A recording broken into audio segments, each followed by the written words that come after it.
बंगाल प्रांत में एक स्थान है जिसका नाम है नवद्वीप। और नवद्वीप में श्री उपेंद्र मिश्र नाम के एक ब्राह्मण हैं, और उपेंद्र मिश्र ब्राह्मण के यहां पर श्री जगन्नाथ मिश्र जी का जन्म हुआ, और श्री जगन्नाथ मिश्र जी का ब्याह सची माता जी के साथ में हुआ। चैतन्य महाप्रभु की माता जी को नाम सची मैया, और श्री जगन्नाथ मिश्र जी उनके पिताजी। कह में कि ये दोनों कौन है, बोले ये नंद यशोदा के अवतार हैं। श्री नंद बाबा ही श्री जगन्नाथ मिश्र जी के रूप में आए हैं, और श्री यशोदा मैया ही सची मैया के रूप में पधारी। गौर देश बंगाल में आपको प्रादुर्भाव है। आपके एक पुत्र हुए जिनका नाम हुआ श्री विश्वरूप जी, और ये विश्वरूप जी ही श्री बलराम जी के अवतार हैं। बलराम जी के दो अवतार हुए हैं, श्री नित्यानंद महाप्रभु जी के रूप में और श्री विश्वरूप जी के रूप में। आप भी उस विरह की वेदना का अनुभव करने के लिए पधारे हैं। जब बलराम जी को पता चली कि लाला जा रहे हो पृथ्वी पे, तो श्री नित्यानंद महाप्रभु के रूप में वे भी पधारे, और श्री विश्वरूप जी के रूप में। फिर कथा आती, कल के प्रसंग में आएगा कि विश्वरूप जी और नित्यानंद जी जब दोनों मिले तो श्री विश्वरूप जी नित्यानंद जी में ही विराजमान हो गए, ज्योति रूप एक हो गए, और श्री बलराम जी के रूप में श्री नित्यानंद महाप्रभु हो गए। तो सची माता के यहाँ एक लाला ने जन्म लियो, जिनको नाम है श्री विश्वरूप जी, जो कि श्री बलराम जी के अवतार है। ध्यान से सुनिएगा। बलराम जी के आगमन के बाद, विश्वरूप जी के प्रादुर्भाव के बाद, सची मैया के 8 बार गर्भ धारण हुआ, पर 8वां बार गर्भपात हो गया। बालक ठहरते नहीं है गर्भ में, जिस कारण से सची मैया इतनी चिंतित रहती हैं। इनकी सेवा में श्री दामोदर भगवान जी थे, ये उनकी खूब सेवा करती, आराधना करती, इत्र लगाती, माला पहनाती, तुलसी पधराती, और चरणन में बारंबार निवेदन करती। मुझको बहुत डर लगे, मुझको बहुत पीड़ा होवे।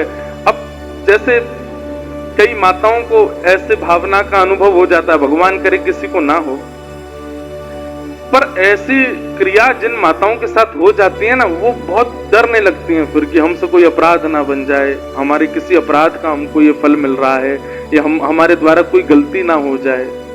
ऐसे सच्ची मैया बड़ी सावधानी रखती हैं, और बड़ी सावधानी से अपना जीवन यापन करती हैं कि कोई अपराध ना बन जाए।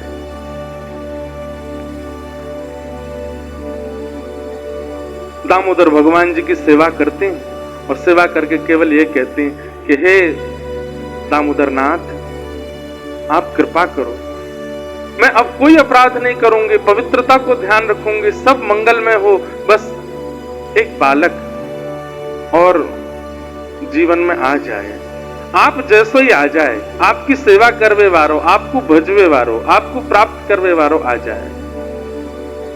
शुद्ध विचार और शुद्ध मनस्थिति ही ठाकुर जी को आगमन कराती है। हमारी विचारधाराओं में कहीं ना कहीं, हमारे आचरण में कहीं ना कहीं, हमारे भाव में कहीं किंचित कोई दोष रह जाता है, ठाकुर जी आते आते रुक जाते हैं। आप कहेंगे तो फिर आप ये क्यों कहते हैं कि ठाकुर जी भक्तवत्सल हैं, ठाकुर जी करुणा सिंधु हैं, वो दोष विचार नहीं करते। ठाकुर जी नहीं करते विचार, पर एक बात जो श्रीमद् भागवत जी में ठाकुर जी गोपियों से कहते हैं कि मैं पुकारने पर इच्छुक तो इतना होता हूं कि दौड़ करके चला जाऊं, पर तभी मुझे विचार आता है कि कहीं दोष युक्त व्यक्ति है, और तब भी मैं पहुंच गया तो उसके मन में ये भाव आ जाएगा कि ये आचार्य चरण तो ऐसे ही बोलते थे कथा में, मैं तो खूब दोषी था फिर भी आ गए ठाकुर जी। आचार्यों की वाणी कहीं मिथ्या ना हो जाए, और कहीं उसके मन में ये भावना ना आ जाए कि दोष रहे आवे तो भी ठाकुर जी आ ही जाते हैं, और कहीं उसकी प्रेरणा से और लोग भी दोष युक्त ना रह जाएं। समझ रहे ना बात? इसलिए ठाकुर जी किंचित भाव के दोषों को देख लेते हैं कि कहीं विचार और भावों में तो दोष नहीं है, और विचार और भावों में अन्य अन्य दोष आ भी जाएं तो भी ठाकुर जी आ जाते हैं, पर कहीं मात्सर्य दोष आ जाता है, ईर्ष्या का दोष। एक बात हमारी लिख लीजिएगा कंठीबद्ध होकर के, ईर्ष्या का दोष यदि चित्त में है तो कितनों नाम जप कर लो, कितनों भजन कर लो, कितनों तिलक लगा लो, कितने गुरु जी के चरण धो धो के पी लो, नहीं मिलेंगे ठाकुर। ईर्ष्या दोष ठाकुर जी को प्रिय नहीं है बिल्कुल भी। काम दोष है तो भी ठाकुर जी मिल जाएंगे, क्रोध दोष है तो भी मिल जाएंगे, अन्य अन्य दोषों से युक्त हैं तो भी ठाकुर जी अनुग्रह कर देंगे, पर ईर्ष्या दोष में नहीं।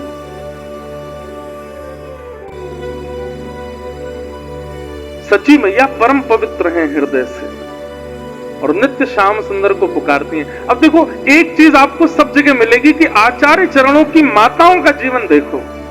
अब इसमें वुमेन एम्पावरमेंट वाले हमको कहीं घसीट नहीं लें, और पिता को कुछ नहीं करना है, सब हमें ही करना है।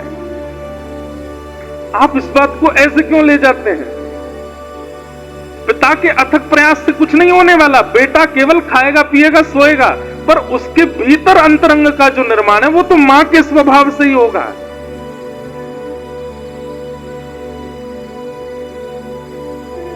ऐसा भी होता है कि कई बार ठाकुर जी कृपा कर देते हैं तो मां भी अपवित्र है, पिताजी भी अपवित्र है, लेकिन बालक शुद्ध हो जाते हैं। तो कहते हैं कि मां के अंदर जो उनकी मां का गुण था वो गुण ठाकुर जी ने कृपा करके उस बालक में दे दिया। तो कई बार नानी का गुण, दादी का गुण, परदादी का गुण भी बालकों में आता है, पर यह बात निश्चित है कि आएगा मां से। इसलिए मां का पवित्र होना बहुत। कल हम लोग सुन रहे थे कि वहां श्री रामानुजाचार्य जी की माता जी या फिर श्री सतगोप स्वामी जी की माता जी, वो भी ठाकुर जी को देख करके मन में भाव रखते हैं आप जैसा लाला हो जाए, बस आपकी सेवा करने वाला हो जाए। संतान प्राप्ति में एक नियम तो विशेष ध्यान रखिए, विष्णु आराधनार्थाय। हे गोविंद देव जी एक लाला दे दो, काय बात को चाहिए, धन वृद्धि करे, बिजनेस बढ़ावे, खूब सारो धन कमा के नहीं, नित्य आपकी सेवा करे, संतन की सेवा करे, भक्तन की सेवा करे, वृंदावन की सेवा करे, गौ आराधना करे, इन भावन से युक्त एक संतान दे दो। देखियो गोविंद देव जी संतान नहीं देंगे, खुद आ जाएंगे, बोले ये सब तो मैं करूंगा। हम मांगते क्या है? धन वर्धन करने वाला हो, व्यापार वर्धन करने वाला हो, वंश वर्धन करने वाला हो, तो फिर ठाकुर जी काने लूले नहीं भेजते हैं, ले ये नहीं दे, यही करेंगे वंश वर्धन। लेकिन जब ठाकुर जी से कहते हैं कि संत सेवा, हरि सेवा, गौ सेवा, भजन सेवा, सत्संग सेवा, धाम सेवा, इन सब निष्ठाओं से युक्त एक संतान चाहिए, तो कई बार गोविंद देव जी पूछते होंगे किशोरी जी मैं चलो जाऊंगा, क्योंकि यहाँ की भावना में भक्ति है, संतान की कामना भी किसी और कामना से, इस भाव से तो ठाकुर जी का मन होने लगता है कि मैं संतान बन के आ जाता हूं, ये मोह तो बढ़िया कोई ना कर सके। सच्ची मैया का चित्त बहुत पवित्र है और दामोदर भगवान से केवल कहती हैं, और किसी कामना के लिए पुत्र की याचना नहीं कि वो हमारा संस्कार करे या हमारे वंश का वर्धन करे या आदि आदि सब क्रियाओं को क्रियान्वित करे, केवल एक कामना से पुत्र चाहिए, आपका भजन करे, आपको ध्याए, आपको याद करे, आपकी सेवा करे, बस। ये भावना पहुंच गई ठाकुर जी तक, और तभी किशोरी जी को ठाकुर जी कहते हैं मुझको तो मिल गई मेरी मैया। बोले कौन? बोले सच्ची मैया, नवद्वीप में गंगा के तट पे अपने दामोदर भगवान से यूं कह रही हैं कि आपको भजवे वारो, और मैं यही भाव से तो जानो चाहूं कि मैं खुद को भजूं, देखूं तो सही मेरे भजन में है का। मुझको तो मेरी मैया मिल गई। किशोरी जी ने दृष्टि करके देखा, हाँ श्याम सुंदर ये यशोदा मैया ही हैं, वही अवतार धारण करके गई हैं, और श्री जगन्नाथ मिश्र जी ये साक्षात नंद बाबा हैं। और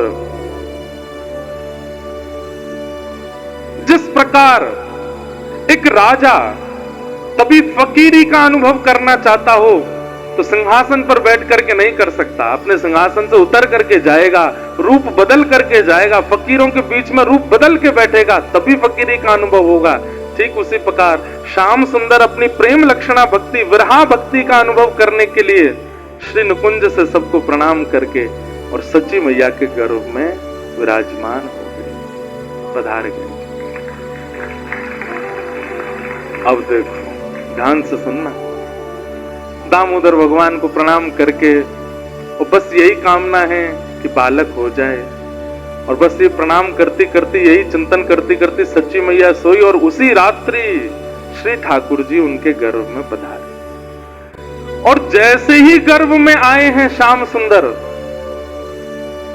सच्ची मैया को स्वप्न आना प्रारंभ हुआ। और आपने स्वप्न में क्या दर्शन किया? स्वप्न में आपने दर्शन किया कि आप श्री जगन्नाथ मिश्र जी के साथ में जगन्नाथपुरी दर्शन करने गए। जगन्नाथ भगवान का दर्शन करने के लिए गए हैं। गरुड़ स्तंभ के पास में सिंह द्वार से भीतर प्रवेश कर रहे हैं। एक एक भाव सच्ची मैया को दर्शन हो रहे हैं। ये भावना छूटने ना पाए, ध्यान से सुनिएगा।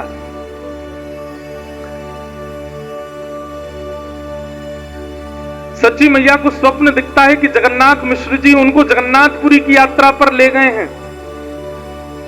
सिंह द्वार से भीतर प्रवेश कर रही हैं। पतित पावन भगवान सब दर्शन कर रहे हैं, लेकिन पतित पावन भगवान सच्ची मैया को देख रहे हैं अपनी नेत्रों से। और जैसे ही नेत्र उनकी तरफ हुए तो सच्ची मैया बोलती हैं, हे जगन्नाथ मिश्र जी देखिए, ऐसा लग रहा है पतित पावन भगवान मुझे देख रहे हैं। बोले नहीं, तुम्हें नहीं देख रहे, वो सामने ही देख रहे हैं। आप लोग जगन्नाथपुरी गए हैं ना, वो द्वार पे ही भीतर प्रवेश करते ही पतित पावन भगवान, सीढ़ियां चढ़ने लगी सच्ची मैया, स्वप्न देख रही हैं।